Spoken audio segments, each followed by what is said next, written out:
सौरभ हत्याकांड में खौफनाक खुलासा हुआ है। पोस्टमार्टम रिपोर्ट में दरिंदगी सामने आई है। आरोपी पत्नी मुस्कान ने अपने पति के सीने पर बैठकर उसके दिल में चाकू से वार किया था। सौरभ की हत्या के बाद जी न्यूज के हाथ उसकी पोस्टमार्टम रिपोर्ट लगी है, जिसमें सौरभ के कत्ल का जिक्र किया गया है। रिपोर्ट में बताया गया कि हत्याकांड की आरोपी पत्नी मुस्कान ने अपने पति के सीने पर बैठकर उसके दिल पर चाकू से वार किया था। रिपोर्ट में यह भी कहा गया कि आरोपी मुस्कान के प्रेमी साहिल ने ही उसके हाथ में चाकू दिया था और बेहोश पति सौरभ राजपूत पर इसका इस्तेमाल करके दिखाया था। इसके अलावा साहिल ने मुस्कान को कहा था कि वो सौरभ के दिल में चाकू से 3 बार वार करे और इसके बाद ही वो एक नई जिंदगी शुरू कर पाएंगे। बाद में सौरभ के हाथ काटकर अलग किए गए। सौरभ की पोस्टमार्टम रिपोर्ट: सिर धड़ से अलग किया, दिल पर चाकू से 3 वार, दोनों हाथ कलाई से अलग, गर्दन पर कई वार। ये सब मौत की वजह है। इसके अलावा बॉडी पूरी तरह डिकम्पोज थी, चेहरा पूरी तरह सूजा हुआ था, एक आंख खुली हुई थी, एक बंद थी, बॉडी पूरी तरह सीमेंट में लिपटी हुई थी, ठुड्डी पर चोट थी, गले पर फंदे के निशान थे।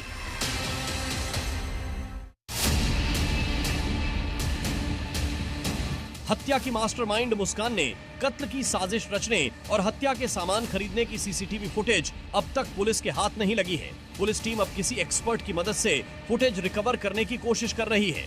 मुस्कान ने सौरभ को मारने के लिए नींद की गोली का इस्तेमाल किया था, जिसे उसने खैरनगर के मेडिकल स्टोर से खरीदा था। जी न्यूज की टीम सच का पता लगाने मेडिकल स्टोर पहुंची। जो सच सामने आया वो हैरान करने वाला था। जी न्यूज को मेडिकल स्टोर के मालिक ने बताया कि मुस्कान अपने साथ एक बुजुर्ग शख्स को लेकर मेडिकल स्टोर पर आई थी। मोबाइल फोन में उसने प्रिस्क्रिप्शन दिखाया था, जिसमें एंजाइटी की आयुर्वेद दवाई थी। कुछ डॉक्टर का जो प्रिस्क्रिप्शन था वो सिर्फ मोबाइल पे दिखाया था और मोबाइल से उन्होंने दवाई ली थी। ये किस तरीके की दवाई आप लोगों के यहाँ से ले गई थी? कोई बेहोशी की दवा कुछ? भैया बेहोशी की कोई दवा नहीं देते हम किसी को। ये आयुर्वेदिक दवाई ले गई थी और आयुर्वेदिक ही दवाई दी गई थी, क्योंकि पर्चा भी आयुर्वेदिक दवाई का लिखा हुआ था। सबसे हैरान करने वाली बात ये कि जब अमित जोशी ने टीवी पर मुस्कान के पिता का इंटरव्यू देखा तो वो बुजुर्ग नहीं थे। उस टाइम की बात है कि ये लड़की अपने फादर को कह रही थी कि फादर है मेरे साथ, तो उनके लेके आई हूँ। और जब मैंने इनके फादर की, रियल फादर की वो देखी थी, फोटो वीडियो देखी थी, तो वो काफ़ी एज ओल्ड नहीं है, यंग है। जिसको लाई थी वो ओल्ड था। दुकान के मालिक ने बताया कि वो सिर्फ एंजाइटी की आयुर्वेद दवाई थी, उससे बेहोशी या नींद नहीं आती। कोई ओवरडोज नहीं होती, आयुर्वेदिक का कोई नुकसान नहीं होता। आयुर्वेदिक एक अपने आप में एक कह दें कि वो फायदा नहीं करेगी तो नुकसान भी नहीं करेगी आपको। अच्छा, उस अगर दवाई से अगर ओवर डे ले तो बेहोश तो हो सकते हैं? नहीं। अच्छा, बेहोशी की दवा नहीं थी? बेहोशी की दवा नहीं होती वो। इस वक्त ये शब्द हर किसी के दिमाग में घूम रहा है। मेरठ के सौरभ हत्याकांड में उसकी पत्नी के कातिल बनने की वो कहानियां सामने आ रही हैं, जिसे देख सुनकर आप दंग रह जाएंगे। सदी की सबसे बड़ी हिट स्टोरी में मुख्य किरदार मुस्कान के फरेब, धोखे और ब्लैक मैजिक के हैरान करने वाले किस्से हैं। मुस्कान ने बेरहमी से सौरभ का कत्ल किया, उसके पीछे एक दिल दहलाने वाली कहानी है। दरअसल कुछ वक्त पहले मुस्कान ने साहिल से कहा था कि सौरभ का वध तुमको करना है, नई जिंदगी की शुरुआत तुम्हारे हाथों होगी।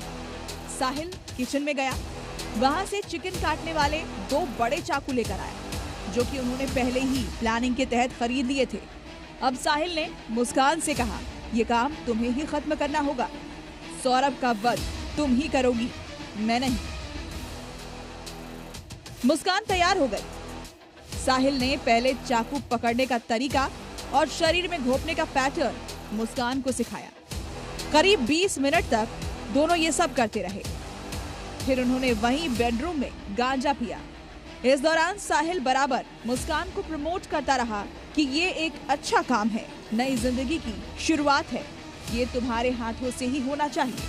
मुस्कान भी गांजे के सुरूर में आ चुकी थी। उसने पहले कमरे के किनारे रखे हुए कूलर को ऑन कर दिया। इसके बाद मुस्कान ने चाकू अपने हाथ में लिया और सौरभ के सीने पर बाईं तरफ रख दिया।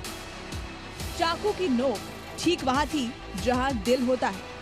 मुस्कान के हाथों को ऊपर से साहिल ने अपने हाथों से पकड़ा, फिर चाकू को तेजी से सीने में घुसा दिया। सौरभ की हिचकी निकली, मगर वो पहले से बेसुध था, इसलिए चीख भी बाहर नहीं आई। खून फव्वारे की तरह तेजी से बहने लगा। साहिल रिस्क लेना नहीं चाहता था, इसलिए एक एक करके सीने में 3 बार और किए। इस दौरान भी दोनों एक साथ चाकू पकड़े हुए थे। चिकित्सक मनोवैज्ञानिक की बात कर रहे हैं कि अगर कोई एक नॉर्मल इंसान किसी की हत्या करने के बाद उसके सर के टुकड़े और हाथ के टुकड़े, शरीर के टुकड़े को लेकर कहीं दूसरे जगह जाता, अपने कमरे में रखता, कई घंटे तक रखता और ये बताता है कि वो अपनी माँ के आत्मा को खुशी प्रदान करने के लिए इसने हत्या किया। क्योंकि जिस तरीके से मुस्कान भी उसके साथ थी और मुस्कान उसकी माँ के जो आईडी है उसका नाम बदलकर उससे बात करती थी, आत्मा से बात करने की बात कही, तंत्र विद्या की बात कही गई। कहीं ना कहीं ये एंगल काफी महत्वपूर्ण हो जाता है कि उस विभत्स घटना को अंजाम देने के बाद किस तरीके से लाश के टुकड़े के साथ रहना कोई आम आदमी, आम इंसान, नॉर्मल इंसान नहीं रख सकता। इसलिए पुलिस इस एंगल से भी जांच कर रही है। सौरभ की हत्या के बाद मुस्कान और साहिल हिमाचल के शिमला, मनाली और कसौल घूमे। इसीलिए मेरठ पुलिस की टीम मनाली जाकर एविडेंस कलेक्ट कर रही है। 3 मार्च को सौरभ की हत्या के बाद दोनों अगले ही दिन 14 दिन के लिए हिमाचल टूर पर निकल गए। मेरठ पुलिस हत्याकांड के हर एंगल को जोड़ रही है। इसमें तंत्र मंत्र से लेकर हिमाचल में दोनों की 14 दिन की क्राइम कुंडली खंगालने की कोशिश भी शामिल है। इसके अलावा पुलिस मुस्कान और उसके परिवार वालों के बैंक अकाउंट भी खंगाल रही है। सौरभ के पासपोर्ट को भी पुलिस ने अपने कब्जे में ले लिया है। सौरभ हत्याकांड में मेरठ पुलिस लगातार खुलासे कर रही है और नई जानकारी जुटाने के लिए पुलिस मनाली रवाना हुई है, जहां वो होटल का सीसीटीवी खंगालेगी और आरोपी साहिल और मुस्कान के सबूत सामने लाएगी। इसके अलावा मेरठ पुलिस शिमला और कसौल भी जाएगी, वहां भी पुलिस सीसीटीवी की जांच करेगी। इसके अलावा पुलिस ने मुस्कान और उसके परिजनों की बैंक अकाउंट डिटेल ले ली है, जिसकी जांच की जा रही है। साथ ही पुलिस ने सौरभ का पासपोर्ट भी जब्त कर लिया है ताकि उससे कोई छेड़छाड़ नहीं कर सके। इसके अलावा भी आरोपियों से जुड़े अन्य दस्तावेजों की जांच की जा रही है।